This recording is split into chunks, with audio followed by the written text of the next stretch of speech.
Dear students, I welcome all of you on this channel in the title of Language Lab or Phonetic Part 4. Now, I am going to mention some rules of silent letters. आज हम आपको silent letters के कुछ नियमों की चर्चा करेंगे। When a letter is not pronounced in a word, जब कोई लेटर किसी शब्द में उच्चारित नहीं होता, यानी किसी शब्द में किसी लेटर का उच्चारण नहीं करते हैं, it is said to be a silent letter. तो इसे हम साइलेंट लेटर या अनुच्चारित शब्द कहते हैं। That is to say, अर्थात a silent letter appears in a particular word, यानी साइलेंट लेटर जो होता है किसी खास शब्द में प्रकट होता है, but does not correspond to any sound in the word's pronunciation. लेकिन वर्ड के उच्चारण में उसका कोई प्रोनाउंसिएशन नहीं होता है। इजी फॉर एग्जाम्पल, जैसे नाइट है, KNIGHT में के साइलेंट है और इसका प्रोनाउंसिएशन नाइट होता है। इसी तरह ALIGN एलाइन में जी साइलेंट है और फिर लिसन वर्ड में LISTEN में टी साइलेंट है, टी अनुच्चारित लेटर है। अब हम कुछ साइलेंट लेटर के नियमों की चर्चा करेंगे। There are some rules, कुछ नियम हैं that may make it easy to understand the pronunciation of silent letter, जो हमें तो आसान बनाएगा समझने में साइलेंट लेटर के उच्चारण होने में।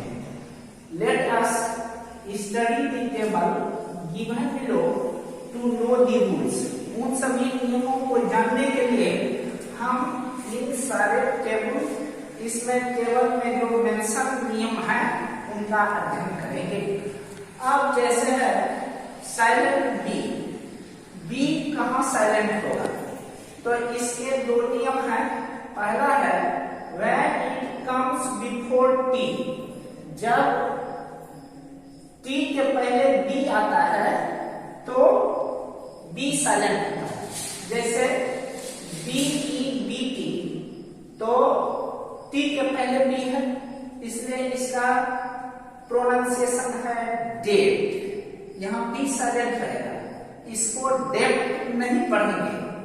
उसी तरह DOUBT डाउट, यहां पर टी के पहले बी है तो बी साइलेंट है।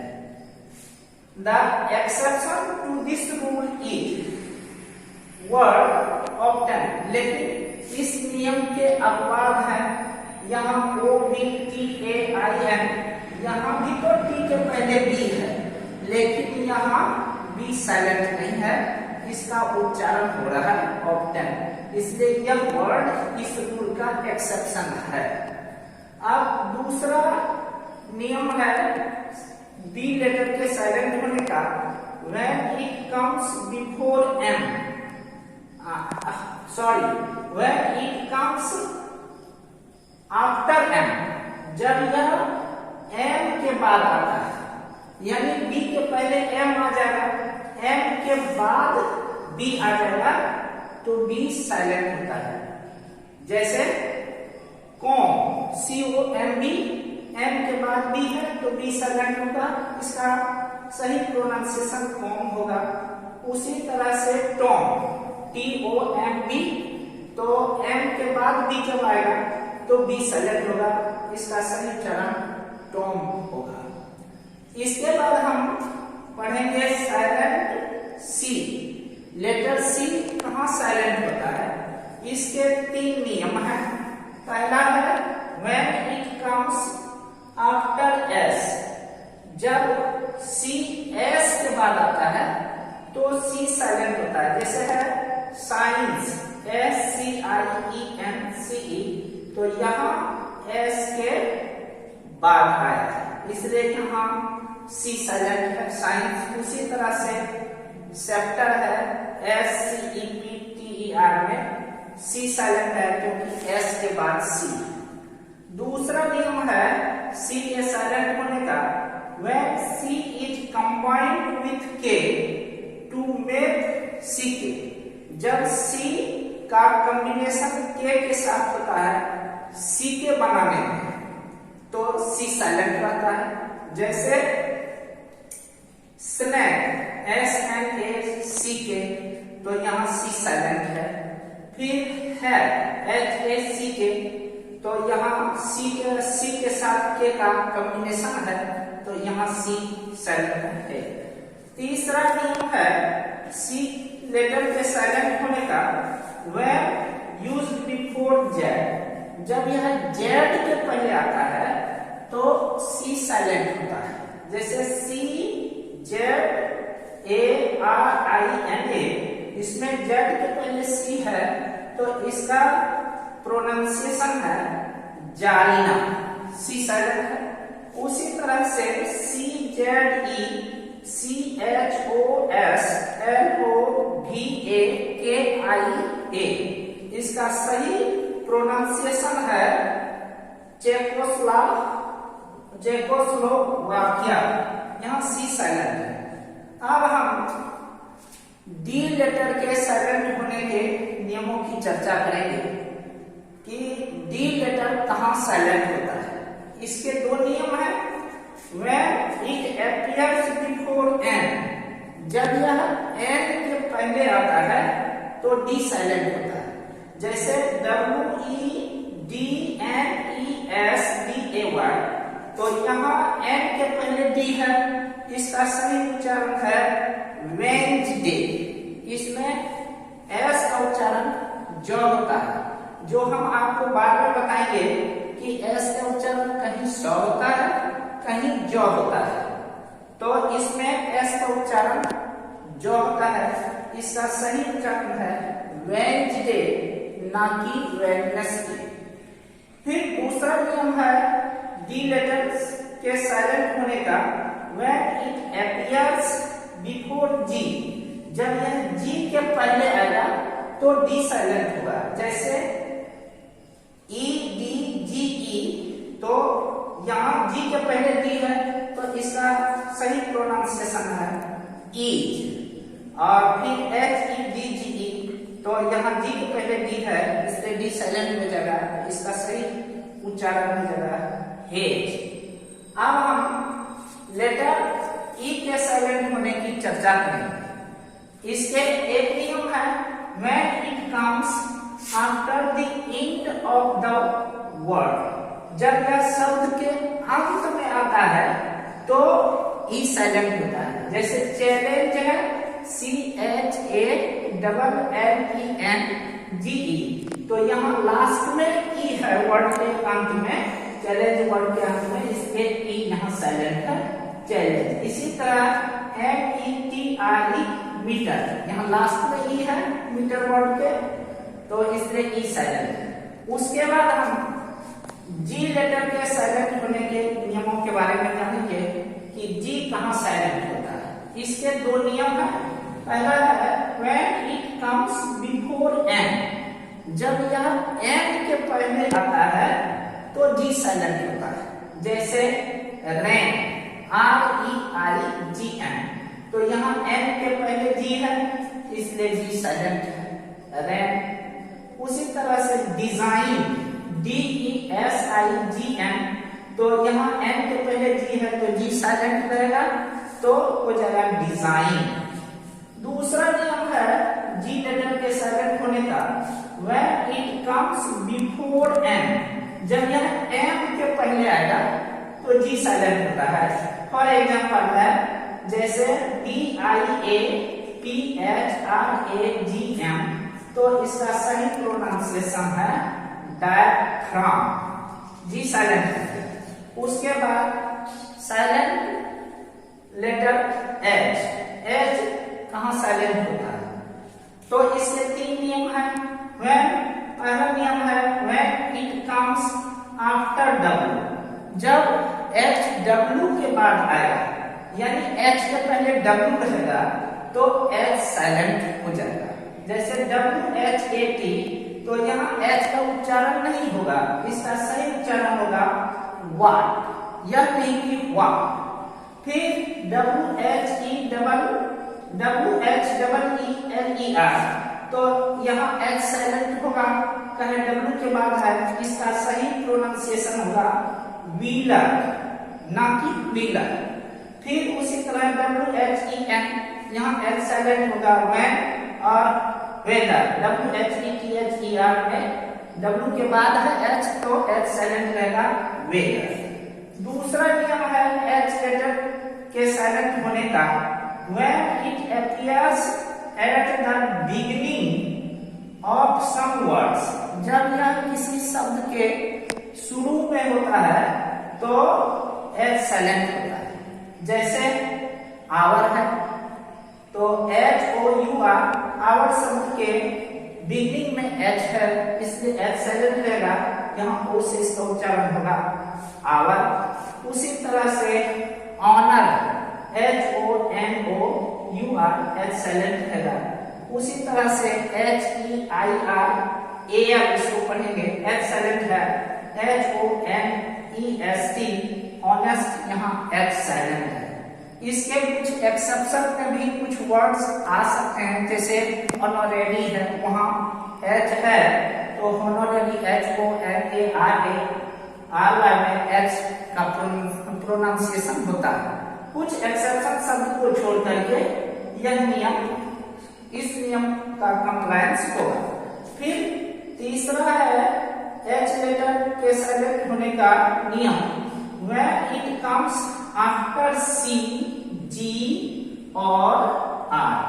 जब H जो है C, G और R के बाद आता है तब यह साइलेंट होगा। फॉर एग्जाम्पल जैसे CHOIR, तो C के बाद है तो H साइलेंट होगा, इसका उच्चारण है क्वायर। उसी तरह CHORUS है तो C के बाद है तो इसका उच्चारण होगा कोरस, H साइलेंट होगा। और फिर इसी तरह GHASTLY, तो इसका सही उच्चारण होगा गास्टली, H साइलेंट होगा। फिर R के बाद आता है G, तो RHINOURES, राइनोस। उसी तरह राइनोसेरस होता है। और फिर रिदम है RHYTHM, R के बाद है H, तो यहाँ H साइलेंट होगा, रिदम होगा। उसके बाद हम silent letter of K letter के साइलेंट होने के नियम के बारे में जानेंगे। पहला इसमें एक नियम है, when K is paired up with N at the beginning of a word, जब K N के साथ मिल करके एक नया शब्द बनाता है, तो जैसे है KNIGST, तो इसको पढ़ेंगे नाइट, K साइलेंट होगा। उसी तरह से नी, KNEE, तो यहाँ K साइलेंट होगा, नी हुआ। उसी तरह नो, KNOW, तो K साइलेंट हो जाएगा और इसका उच्चारण नो। इसके बाद साइलेंट लेटर ऑफ L कहाँ साइलेंट होता है? पहला नियम है when it is used before K, जब यह K के पहले आता है। जैसे EG में है, जैसे चौक, तो CHAL के पहले यहाँ L है तो यहाँ L साइलेंट हो गया, यह हो गया चौक। फिर है फॉर, FOL के पहले है यहाँ L, तो यहाँ L साइलेंट होगा फॉर। उसके बाद है दूसरा नियम है when used before F, जब यह F के पहले आता है L, जैसे CALL, F के पहले L है तो L साइलेंट हो जाएगा, यहाँ हो जाएगा का। उसी तरह हा, HALL, यहाँ एफ के पहले एल है तो एल साइलेंट होगा, तो इसका सही उच्चारण होगा हा। तीसरा नियम है एल के साइलेंट होने का, when used before vowel a o and u। जब यह इसका प्रयोग vowel a o u के पहले होता है, जैसे इजी में है सी ए एल एम, यहाँ सो हाँ when used after vowel a o u, A O U के बाद होगा, पहले नहीं बाद होगा तो यह साइलेंट होगा। जैसे सी ए एल एम, यहाँ vowel ए के बाद एल है इसलिए एल साइलेंट होगा काम। फिर वाई ओ एल के ओ के बाद है एल तो एल साइलेंट होगा, इसका सही प्रोनाउंसिएशन हो जाएगा यो। उसी तरह से W O U L D, यहाँ यू के बाद है एल तो एल साइलेंट हो जाएगा वुड। उसी तरह से है बट, बी यू एल के यहाँ यू के बाद है एल तो यहाँ एल साइलेंट होगा, इसका सही प्रोनाउंसिएशन हो जाएगा बट। अब हम एन लेटर के साइलेंट होने के नियम के बारे में जानेंगे। साइलेंट एन, इसका एक नियम है when used after n, जब यह n के बाद आता है तो n साइलेंट होता है। जैसे autumn A U T U M N, M के बाद है n साइलेंट होगा, इसलिए यह इसका सही प्रोनाउंसिएशन हो जाएगा autumn.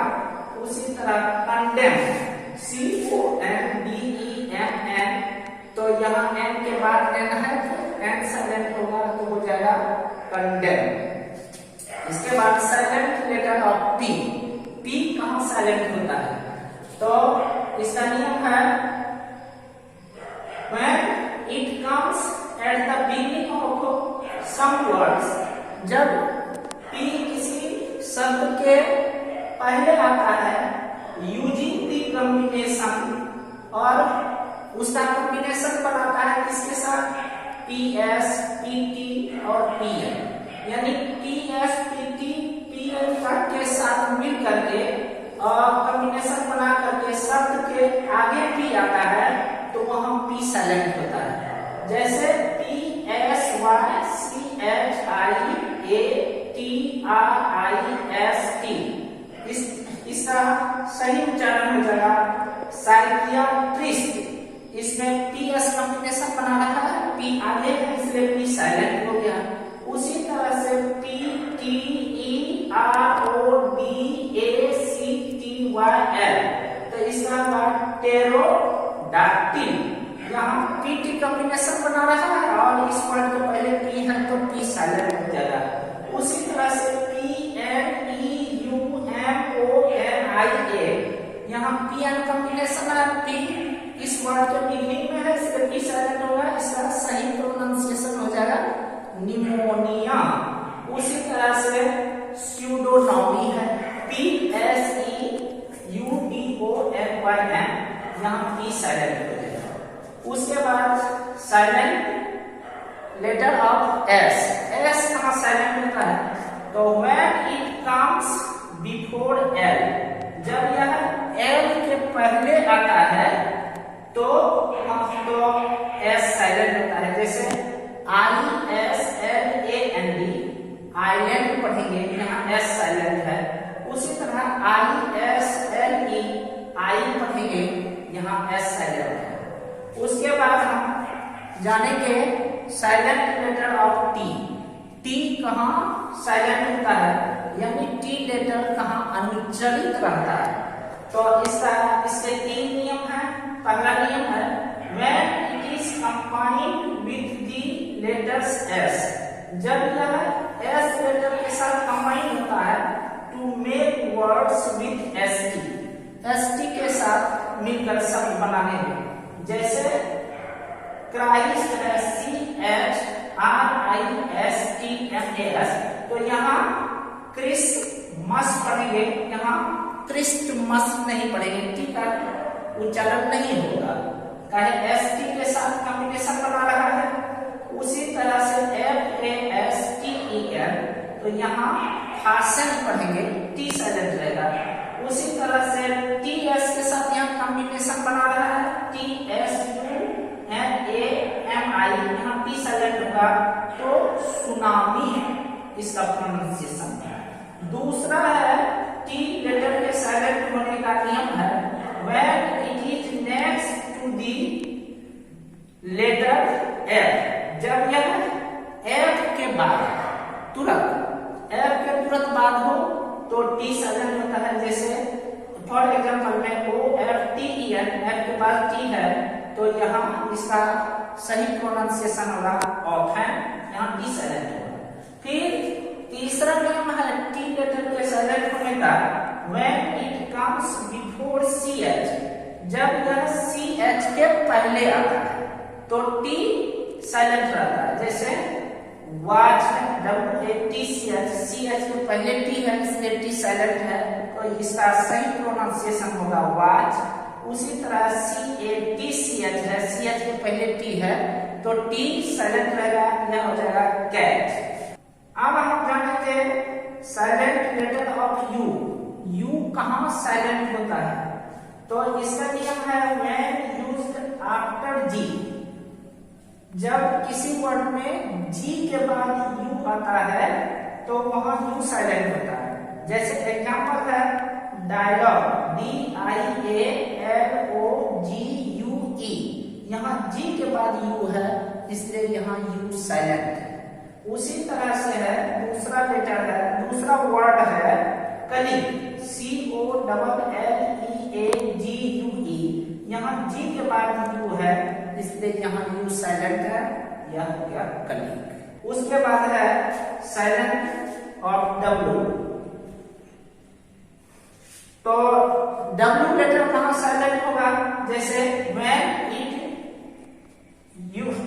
when the word starts with it, जब W से वर्ड शुरू हो, and followed by R, और R के द्वारा फॉलोड हो, तो जैसे कि देखिए जैसे है WRAP, तो W शुरू में है उसके बाद R है तो W साइलेंट रहता है तो इसको पढ़ेंगे रैप। फिर WRITE, तो यहाँ W साइलेंट है तो हो गया राइट। और फिर WRONT है तो W के बाद R है तो W साइलेंट हो जाएगा तो यह पढ़ेगा रॉन्ग। इस तरह से हम आपको आज इंग्लिश वर्ड में खास लेटर के साइलेंट होने के नियमों के बारे में बताया। दूसरे दिन हम फिर अब कुछ खास लेटर के कुछ खास उच्चारण होते हैं उसके बारे में दूसरे वीडियो फोनेटिक पार्ट 5 में हम बताएंगे। That's all, thanks.